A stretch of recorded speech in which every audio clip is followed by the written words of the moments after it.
CC ক্যামেরায় ধরা পড়ল রাজধানীর পূর্ব রামপুরায় প্রকাশ্যে ঠিকাদার হত্যার পুরো ঘটনা। মুখ খুলছেন আতঙ্কিত এলাকাবাসী, মামলা দায়ের। 2 কোটি টাকা মুক্তিপণের দাবিতে চট্টগ্রামের হাটহাজারী থেকে অপহৃত স্কুল ছাত্রকে 9 দিন পর উদ্ধার। আটক মূল হোতা। এর আগেও এ ধরনের একাধিক ঘটনায় জড়িত জানালো পুলিশ। যে কোনো পরিস্থিতিতে জয় করার মানসিকতা নিয়ে দেশকে এগিয়ে নিতে কাপ স্কাউটদের প্রতি প্রধানমন্ত্রীর আহ্বান। ভিডিও কনফারেন্সে 8ম জাতীয় কাপ ক্যাম্পুরির উদ্বোধন। ঘন কুয়াশা আর শীতে বিপর্যস্ত সারা দেশের জনজীবন। শীতের তীব্রতা থাকবে আরো 2 দিন, বলছে আবহাওয়া অফিস। প্রবল তুষারঝড়ের কবলে যুক্তরাষ্ট্র। এবং গাজীপুরে টায়ার কারখানায় ভয়াবহ আগুনে 5 জনের মৃত্যু। সিলেট শাহজালাল বিশ্ববিদ্যালয়ে অধ্যাপকের গাড়ি চাপায় কলেজ শিক্ষক সহ 2 পথচারী নিহত।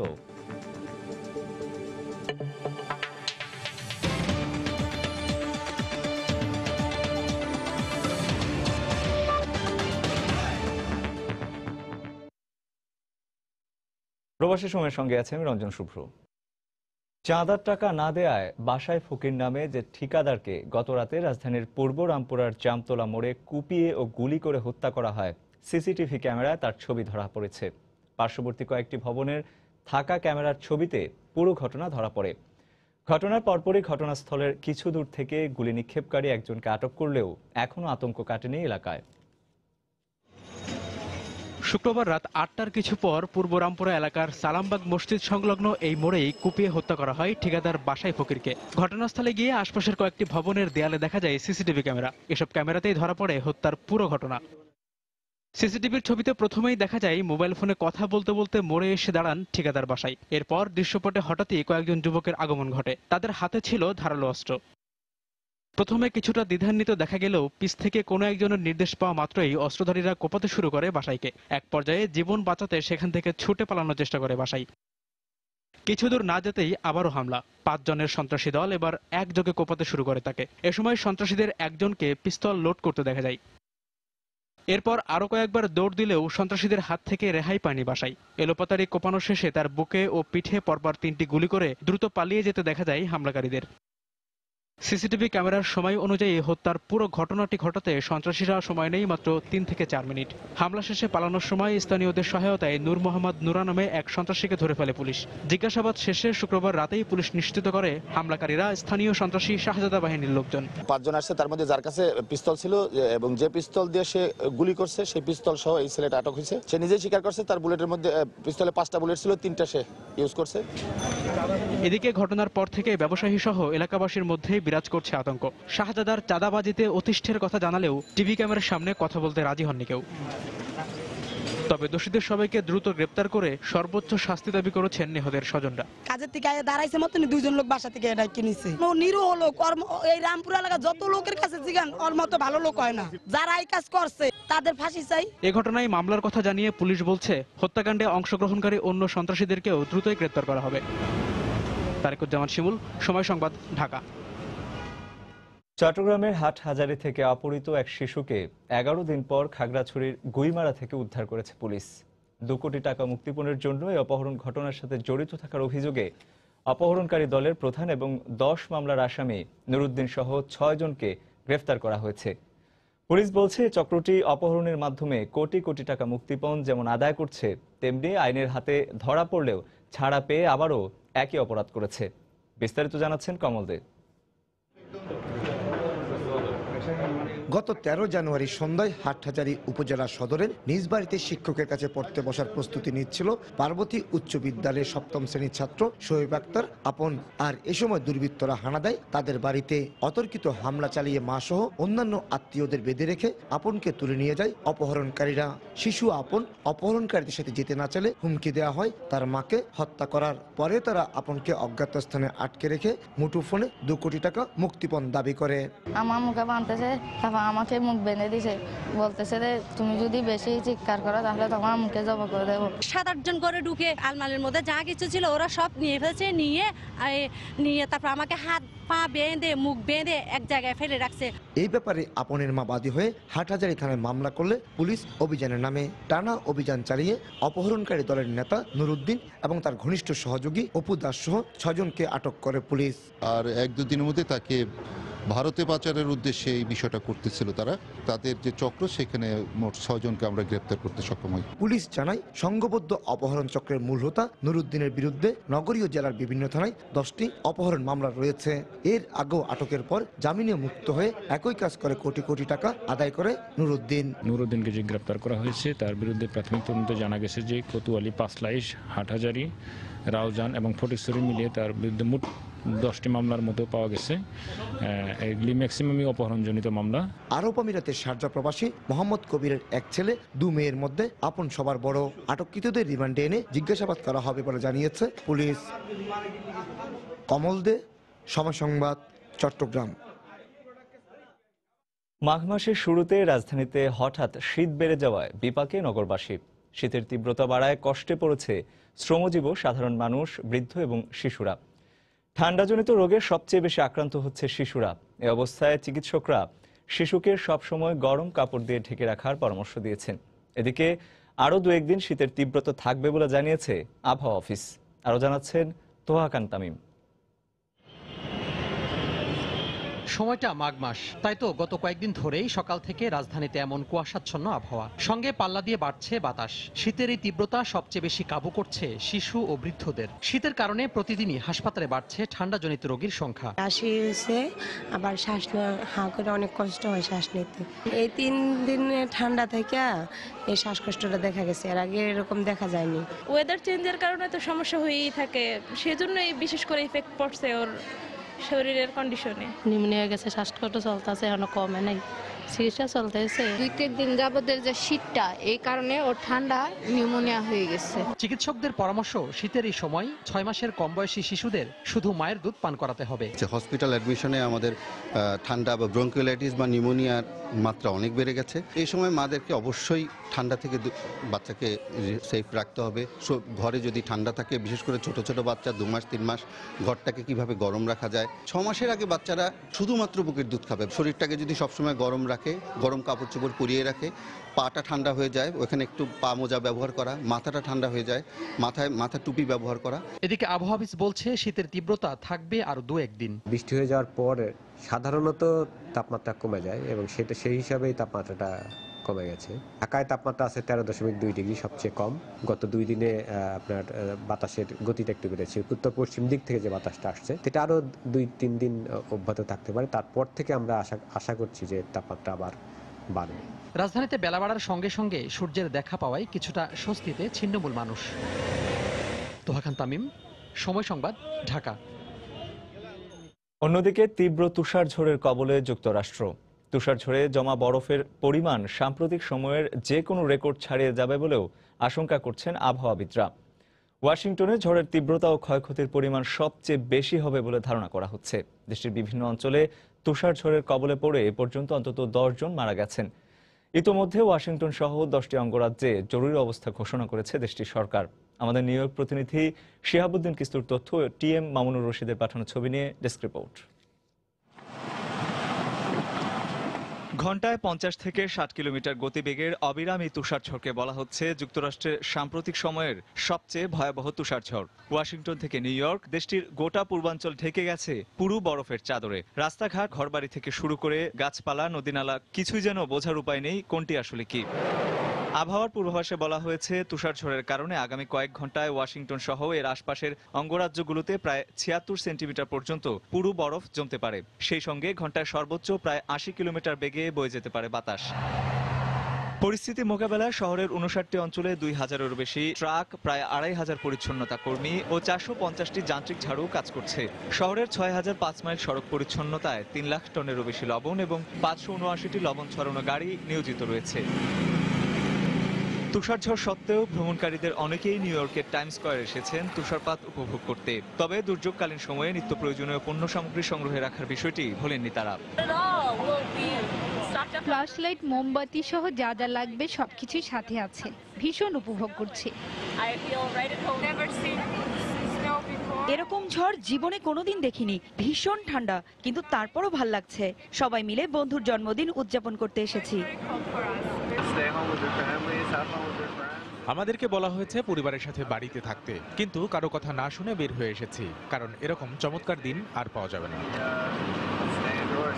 তুষারঝড়ের কারণে সড়ক দুর্ঘটনার শিকার হয়ে দেশটির কয়েকটি অঞ্চলে বেশ কিছু হতাহতের ঘটনা ঘটেছে বলে জানিয়েছে স্থানীয় ও আন্তর্জাতিক বিভিন্ন গণমাধ্যম। সময় সংবাদ, যুক্তরাষ্ট্র। প্রবাসের সময় আরো থাকছে।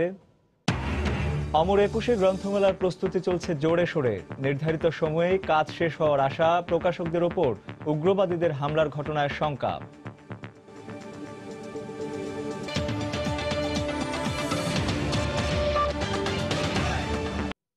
আত্মবিশ্বাসের সঙ্গে কাজ করে যে কোনো পরিস্থিতি মোকাবেলা করে দেশকে এগিয়ে নিতে কাব স্কাউটদের প্রতি আহ্বান জানিয়েছেন প্রধানমন্ত্রী শেখ হাসিনা। শনিবার সকালে গণভবন থেকে ভিডিও কনফারেন্সে ৮ম জাতীয় কাব ক্যাম্পুরি উদ্বোধন করেন তিনি। এ সময় দুর্যোগে কিংবা জাতীয় অনুষ্ঠানে স্কাউটদের ভূমিকার প্রশংসা করে প্রধানমন্ত্রী বলেন, ভবিষ্যৎকে জয় করে নেওয়ার চ্যালেঞ্জ তাদের নিতে হবে। ধরতে হবে আগামীর হাল, চলছে স্বাবলম্বী হওয়ার অনুশীলন। ২২ থেকে ২৭ জানুয়ারি গাজীপুরের জাতীয় স্কাউট প্রশিক্ষণ কেন্দ্রে কিশোর স্কাউটদের নিয়ে চলবে জাতীয় কাব ক্যাম্পুরি। ৮,০০০ স্কাউটের অংশগ্রহণে দেশের সবচেয়ে বড় এই সমাবেশে স্কাউটরা শিখবে আত্মপ্রত্যয়ী হওয়ার উপায়। গণভবন থেকে ভিডিও কনফারেন্সের মাধ্যমে এই সম্মেলন উদ্বোধন করেন প্রধানমন্ত্রী। শোনেন তাদের বক্তব্য। দীর্ঘ সময় কথা বলে উৎসাহ দেন কাব স্কাউটদের। ওয়ালাইকুম আসসালাম, কেমন আছো তুমি? আমি ভালো আছি। তোমাদের সাথে কথা বলে খুব ভালো লাগছে। তুমি যে বাসা ছেড়ে এসছো, খারাপ লাগছে না? বাড়ি থেকে ভাই বোন মা বাবা ছেড়ে আসছো, খারাপ লাগছে? আচ্ছা আচ্ছা। প্রধানমন্ত্রী বলেন, আগামী দিনের কর্ণধাররা যেন উপযুক্ত হয়ে বেড়ে উঠতে পারে তা নিশ্চিত করছে তার সরকার। আমরা পারবো, যে কোনো কাজ, যে কোনো চ্যালেঞ্জ সামনে আসুক না কেন, সেটা আমরা অর্জন করতে সক্ষম হব। কাজে এই আত্মবিশ্বাসটা সবসময় যেন নিজেদের মধ্যে থাকে, এবং এই জন্যই ক্যাম্পুরি সবসময় এই থিমটা নিয়ে আসা হয়। এই চিন্তাটাই থাকে, মূল স্লোগানটাই থাকে যে আমরা যথাসাধ্য চেষ্টা করব আমাদের আজকের শিশু যারা আগামী দিনের যারা এদেশের কর্ণধার হবে তাদের উপরেই আমরা দায়িত্ব দিয়ে যাচ্ছি। কাজে আমি এটাই চাই যে জ্ঞান বিজ্ঞান প্রযুক্তি শিক্ষা নিয়ে যুগোপযোগী হয়ে দেশকে তোমরা উন্নত করবে, সমৃদ্ধশালী করবে। এর আগে স্কাউটদের মধ্যে কৃতিত্ব অর্জনকারী ৭১ কাব সদস্যকে গণভবনে পুরস্কার তুলে দেন প্রধানমন্ত্রী শেখ হাসিনা। শাহ আলী জয়, সময় সংবাদ, ঢাকা। এ বছরের মার্চ মাসের মধ্যেই ঢাকায় বিএনপির জাতীয় কাউন্সিল অনুষ্ঠিত হবে। বিএনপি চেয়ারপারসন বেগম খালেদা জিয়ার সাথে তার গুলশান কার্যালয়ে স্থায়ী কমিটির সদস্যদের বৈঠকে এ সিদ্ধান্ত নেওয়া হয়। শনিবার রাত ৯:৩০টায় শুরু হওয়া এই বৈঠকে দলের ভারপ্রাপ্ত মহাসচিব মির্জা ফখরুল ইসলাম আলমগীর সহ উপস্থিত ছিলেন স্থায়ী কমিটির ১২ জন সদস্য। এতে দলের কাউন্সিল অনুষ্ঠান ও সমসাময়িক রাজনৈতিক পরিস্থিতিতে আন্দোলনের কৌশল নিয়ে আলোচনা করা হয়। পরে সাংবাদিকদের এ নিয়ে ব্রিফ করেন মির্জা ফখরুল। তিনি জানান, বিশ্ববাজারে জ্বালানি তেলের দাম কমলেও দেশের বাজারে দাম না কমায় উদ্বেগ প্রকাশ করা হয় বৈঠকে।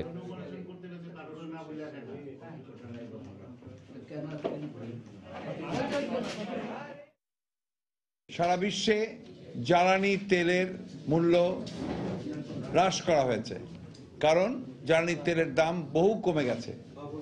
বাংলাদেশে জ্বালানি তেলের দাম এখন পর্যন্ত কমানো হয়নি। এই সভা অবিলম্বে জ্বালানি তেলের মূল্য সোর্সে যেভাবে কমেছে সেইভাবে কমানোর জন্য জোর দাবি জানিয়েছে। আপনারা জানেন যে আমাদের সাংগঠনিক কার্যক্রম খুব দ্রুতভাবে এগিয়ে চলেছে এবং আগামী মার্চ মাসের মধ্যে জাতীয় কাউন্সিল অনুষ্ঠানের সিদ্ধান্ত হয়েছে ঢাকায়। তারিখ এবং ভেন্যু আমরা পরবর্তীতে জানাবো। দর্শক, আগেই জানিয়েছিলাম আন্তর্জাতিক আমদানি রপ্তানিকারক প্রতিষ্ঠান জিকাসের প্রেসিডেন্ট মিয়া হেলালি সম্প্রতি এসেছিলেন আমাদের নিউ ইয়র্ক স্টুডিওতে। এখন আমরা দেখে নেব সেই সাক্ষাৎকারটি।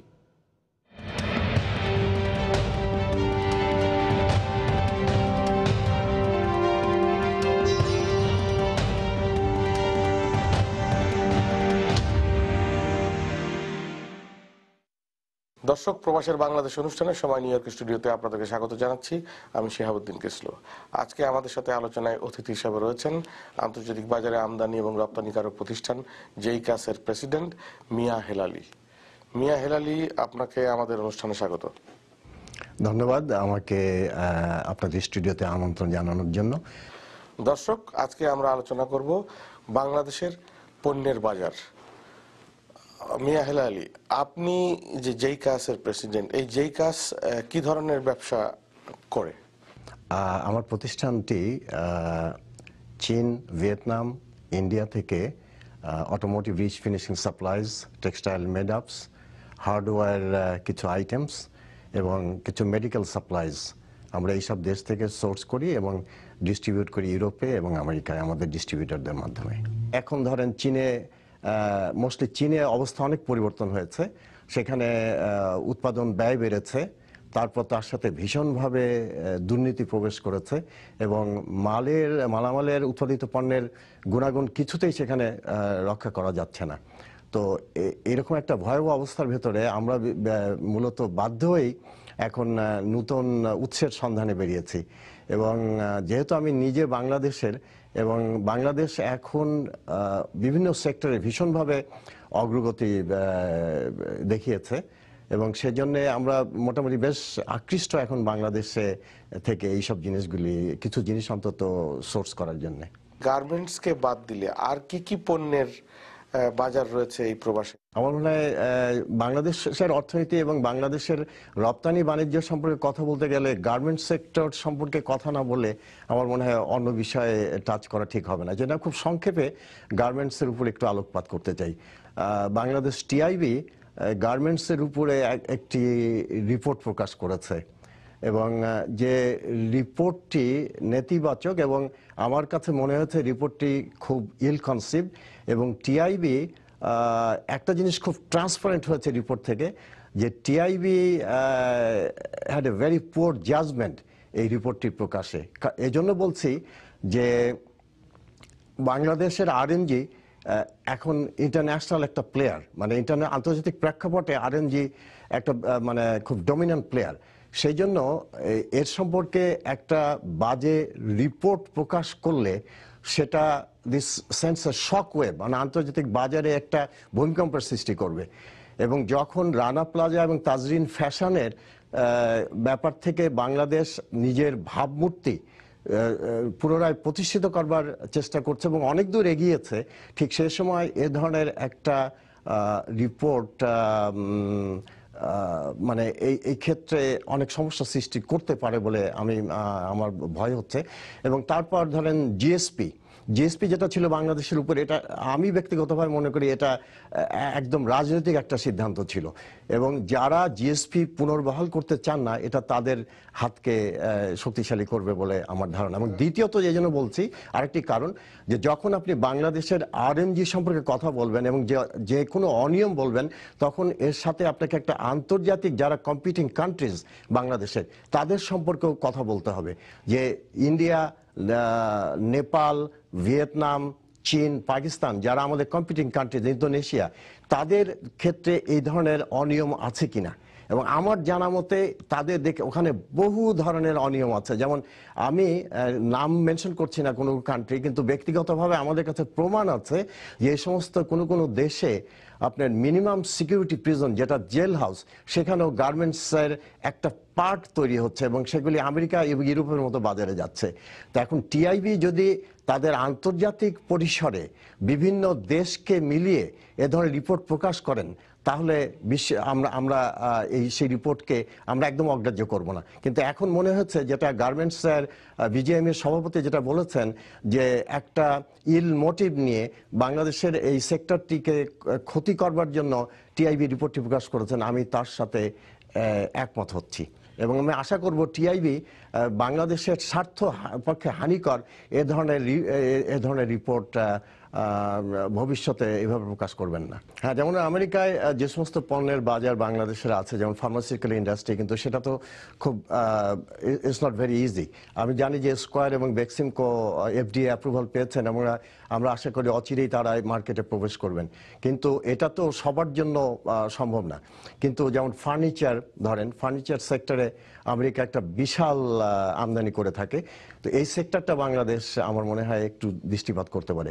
দ্বিতীয় হলো যেমন চামড়া, লেদার গুডস, বা বাংলাদেশ মানে ধরেন লেদারে তো বাংলাদেশ র মেটেরিয়ালস প্রডিউস করে এবং এখানে ফুটওয়্যারের একটা বিশাল বাজার আমেরিকা আছে। সেই ফুটওয়্যারে এখন বাংলাদেশ এক্সপোর্ট করছে বাইরের মার্কেটে, কিন্তু আমেরিকার মার্কেটে কিন্তু বাংলাদেশের ফুটওয়্যার এখন ওইভাবে প্রবেশ করেনি। সেই জন্য আমার মনে হয় যে বাংলাদেশ এই ব্যাপারটিতে যত্নবান হতে পারে। আর কি কি ক্ষুদ্র শিল্পের আমাদের সম্ভাবনা আপনি দেখতে পাচ্ছেন? আচ্ছা, ক্ষুদ্র শিল্পের ভেতরে এটি একটি ভালো বিষয় আপনি উত্থাপন করেছেন যে ভিয়েতনাম এবং চীনে, পার্টিকুলারলি ভিয়েতনামে 80% তার যে এক্সপোর্ট গ্রোথ বা আর্নিং সেটা আসে ক্ষুদ্র এবং মাঝারি শিল্প থেকে। এবং এইসব ইন্ডাস্ট্রি হচ্ছে 500 স্কোয়ার ফিট থেকে 800 স্কোয়ার ফিট, মানে 2-3টা ঘরের মধ্যে তারা বানাচ্ছে এবং মান্থলি তারা 10-15টা করে কন্টেনার ইউরোপ এবং আমেরিকা এক্সপোর্ট করছে। এখন এই ক্ষেত্রে বাংলাদেশের উদ্যোক্তাদের আপনার সরকার থেকে কিছু সুবিধা দিতে হবে, কারণ আপনি লক্ষ্য করেছেন যে কমাস আগে সচিব ওয়াজেদ জয় আইটি সেক্টরে একটি অনুষ্ঠানে বলেছিলেন যে তিনি এই সেক্টরে এমনভাবে কর্মসুযোগ সৃষ্টি করতে চান যাতে ইউনিভার্সিটি থেকে বের হয়ে এসে ছেলেপেলে নিজেরাই ব্যবসার উদ্যোগী হন। It's a very good idea. এই ধরনের একটি আমাদের সুযোগ ক্ষুদ্র এবং মাঝারি শিল্পের সৃষ্টি করতে হবে যাতে লেখাপড়া শিখে ছেলেপেলে এই সেক্টরে যায়।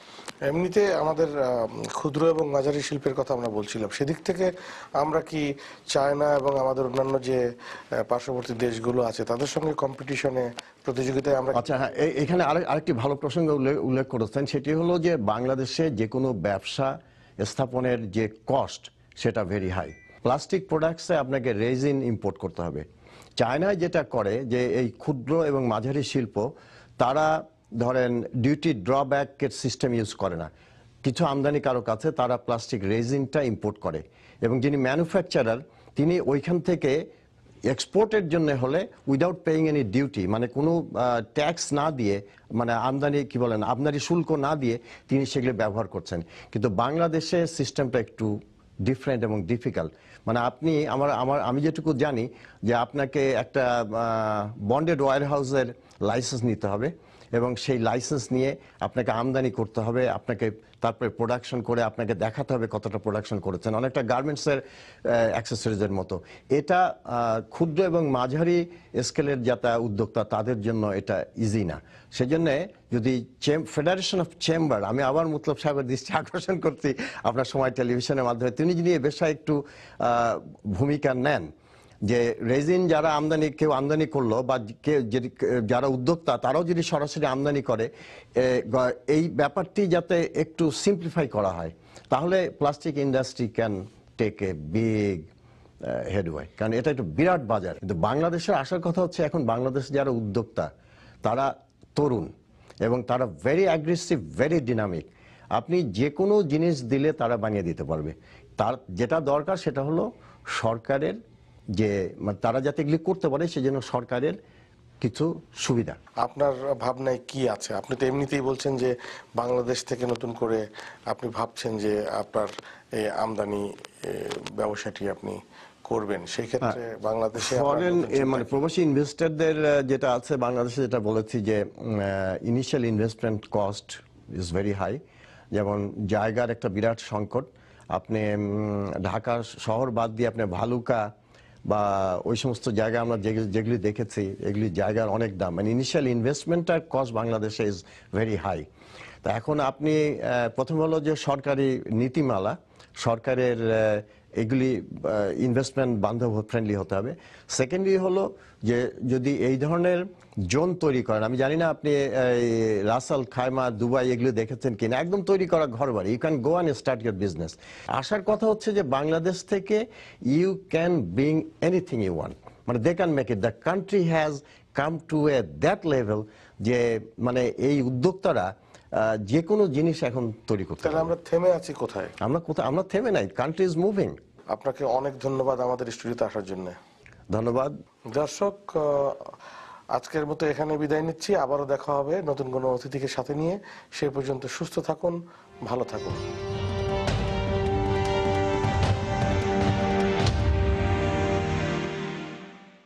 গাজীপুরে একটি পুরনো টায়ার গলানোর কারখানায় ভয়াবহ আগুনে 5 জনের মৃত্যু হয়েছে। এ ঘটনা আহত হয়েছেন আরও 10 জন। প্রত্যক্ষদর্শীরা জানান, শনিবার বিকেলে পুবাইলের ওই কারখানার একটি টিন শেড ঘরে বিকট শব্দে বয়লার বিস্ফোরিত হয়। এতে মুহূর্তেই পুরো কারখানায় আগুন ছড়িয়ে পড়ে।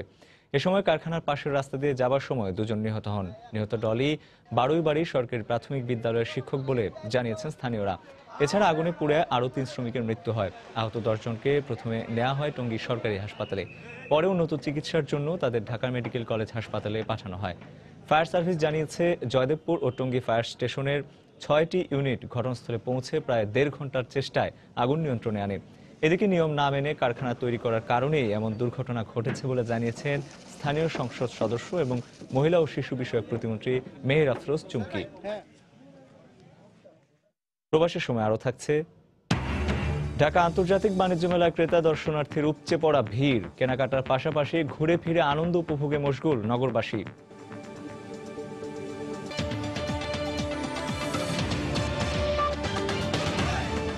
আরএফএল ওয়াটার পাম্প, পানি দেবে টেনশন নয়। সিলেট শাহজালাল বিজ্ঞান ও প্রযুক্তি বিশ্ববিদ্যালয়ে এক অধ্যাপকের ব্যক্তিগত গাড়ির ধাক্কায় কলেজ শিক্ষক সহ 2 পথচারী নিহত হয়েছেন। শনিবার দুপুরে বিশ্ববিদ্যালয় স্কুলের সামনে এ দুর্ঘটনা ঘটে। নিহতের স্বজনদের অভিযোগ, গাড়ি চালানো শিখছিলেন ওই অধ্যাপক। ঘটনার বিচার দাবি জানিয়েছেন তারা। সিলেট থেকে আরো জানাচ্ছেন আব্দুল আহাদ।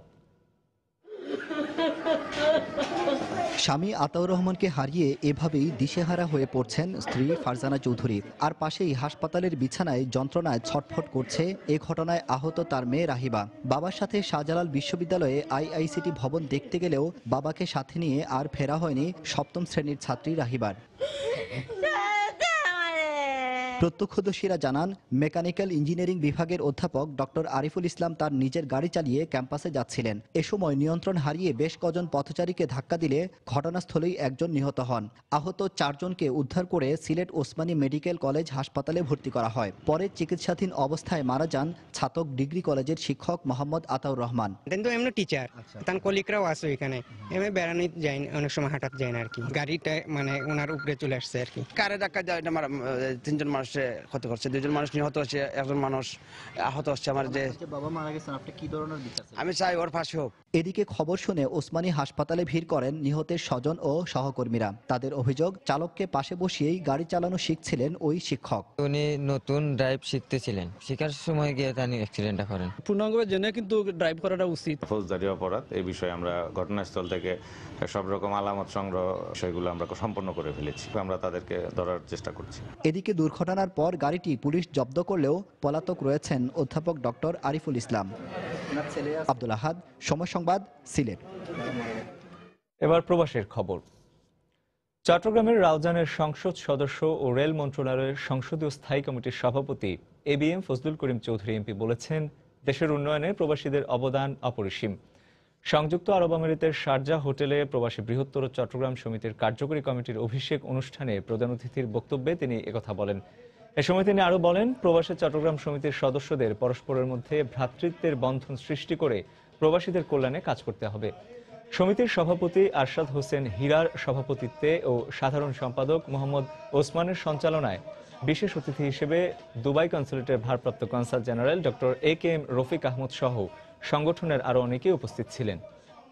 ঢাকা মহানগর আওয়ামী লীগের ভারপ্রাপ্ত সভাপতি MA আজিজের দাফন সম্পন্ন হয়েছে আজিমপুর কবরস্থানে। এর আগে মাগরিবের নামাজের পর বঙ্গবন্ধু এভিনিউয়ে দলের কেন্দ্রীয় কার্যালয়ের সামনে প্রথম জানাজা অনুষ্ঠিত হয়। দলের কেন্দ্রীয় কার্যালয়ের সামনে শনিবার মাগরিবের নামাজের পর ঢাকা মহানগর আওয়ামী লীগের ভারপ্রাপ্ত সভাপতি MA আজিজের প্রথম জানাজা অনুষ্ঠিত হয়। দলের সাধারণ সম্পাদক সৈয়দ আশরাফুল ইসলাম সহ কেন্দ্রীয় এবং বিভিন্ন অঙ্গ সংগঠনের অসংখ্য নেতাকর্মী ছাড়াও অন্য রাজনৈতিক ও সামাজিক সংগঠনের নেতারাও জানাজায় অংশ নেন। এ সময় MA আজিজকে নিয়ে স্মৃতিচারণ করেন দলের সাধারণ সম্পাদক। আমাদের ঢাকার রাজনীতিতে একটা ক্ষতিপূর যেটা আপনার ভবিষ্যতেও আপনার সেটাকে রিপ্লেস করা এটা সম্ভব হবে না, এবং একদম আজিজ ভাই একজন আপনার সম্ভ্রান্ত ভদ্রলোক ছিলেন। এর আগে এম এ আজিজের প্রতি শেষ শ্রদ্ধা জানান প্রধানমন্ত্রী ও আওয়ামী লীগের সভাপতি শেখ হাসিনা। বিকেলে পুরান ঢাকার হোসনি দালান সড়কে মরহুমের বাসায় গিয়ে পরিবারের সদস্যদের সমবেদনা জানান তিনি। এর আগে শনিবার সকালে পুরান ঢাকার নিজ বাসায় অসুস্থ হয়ে পড়লে ঢাকা মেডিকেল কলেজ হাসপাতালে ভর্তি করা হয় তাকে। সেখানে দুপুর 1:30টার দিকে মারা যান তিনি। মৃত্যুর সংবাদে ঢাকা মেডিকেলে ছুটে যান আওয়ামী লীগের বিভিন্ন পর্যায়ের নেতাকর্মীরা। প্রসূন আশিস, সময় সংবাদ, ঢাকা।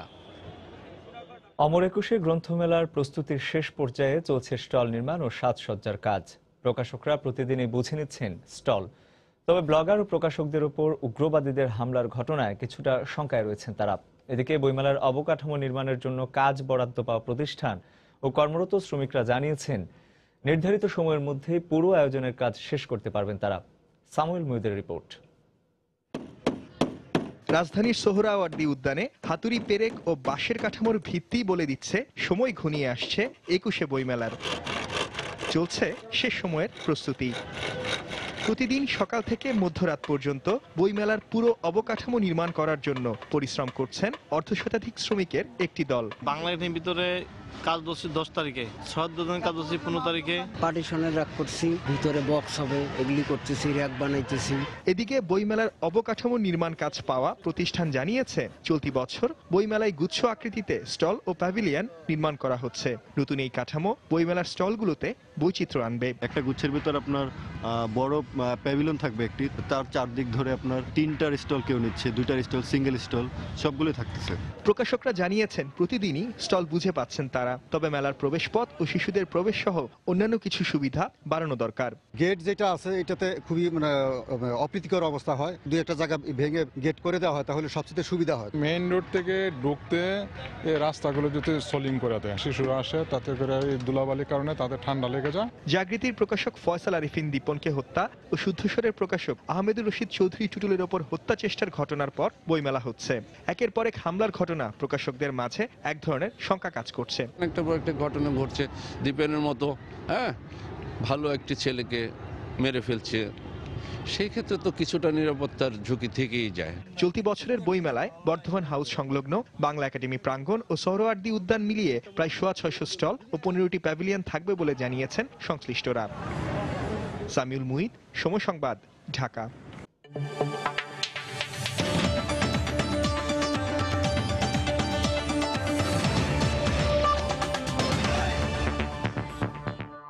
ফ্রেমে ফ্রেমে আগামী স্বপ্ন স্লোগানে ঢাকা সহ দেশের 3টি শহরে শুরু হয়েছে আন্তর্জাতিক শিশু চলচ্চিত্র উৎসব 2016।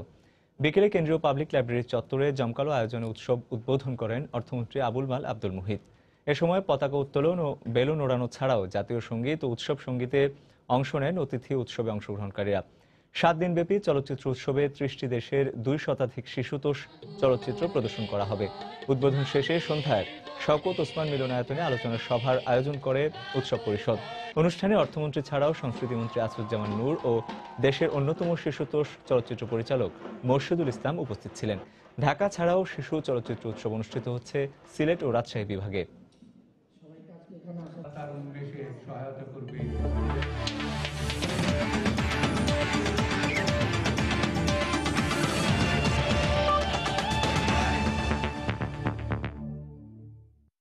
যুব বিশ্বকাপের খবর।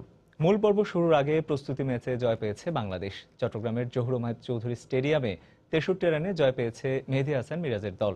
আগে ব্যাট করে নাজমুল হোসেন শান্তর সেঞ্চুরিতে 284 রানের বড় সংগ্রহ পায় বাংলাদেশ। জবাবে ব্যাট করতে নেমে 221 রানে ইনিংস শেষ করে জিম্বাবুয়ের যুবারা। ফলে 63 রানে জয় পায় স্বাগতিকরা।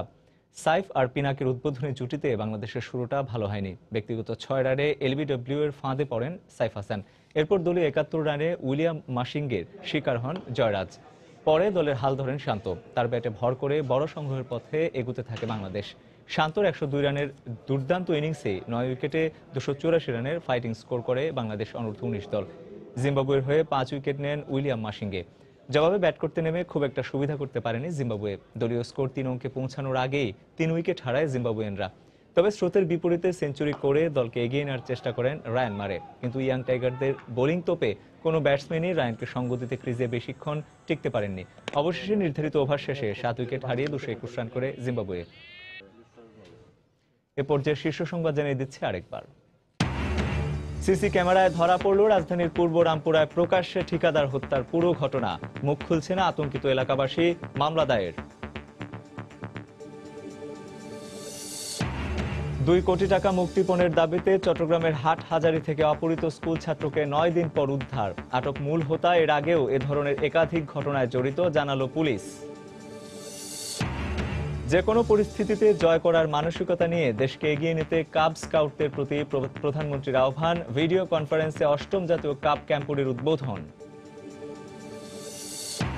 ঘন কুয়াশা আর শীতে বিপর্যস্ত সারা দেশের জনজীবন। শীতের তীব্রতা থাকবে আরো 2 দিন বলছে আবহাওয়া অফিস। প্রবল তুষারঝড়ের কবলে যুক্তরাষ্ট্র। এবং গাজীপুরে টায়ার কারখানায় ভয়াবহ আগুনে 5 জনের মৃত্যু। সিলেট শাহজালাল বিশ্ববিদ্যালয়ের অধ্যাপকের গাড়ি চাপায় কলেজ শিক্ষক সহ 2 পথচারী নিহত। এই ছিল প্রবাসী সময়। যে কোনো খবর পেতে ভিজিট করুন সময়নিউজ.tv। যে কোনো বাংলা লিংক, রবি ও সিরিজের নম্বর থেকে সময় সংবাদের খবর, অনুষ্ঠানসূচি জানতে এবং যে কোনো তথ্য সময় সংবাদে জানতে ডায়াল করুন 1624 নম্বরে। এছাড়া এইমাত্র পাওয়া খবর মোবাইলে পেতে SMS করুন *SN লিখে পাঠিয়ে দিন 1624 নম্বরে। সঙ্গে থাকুন সময়।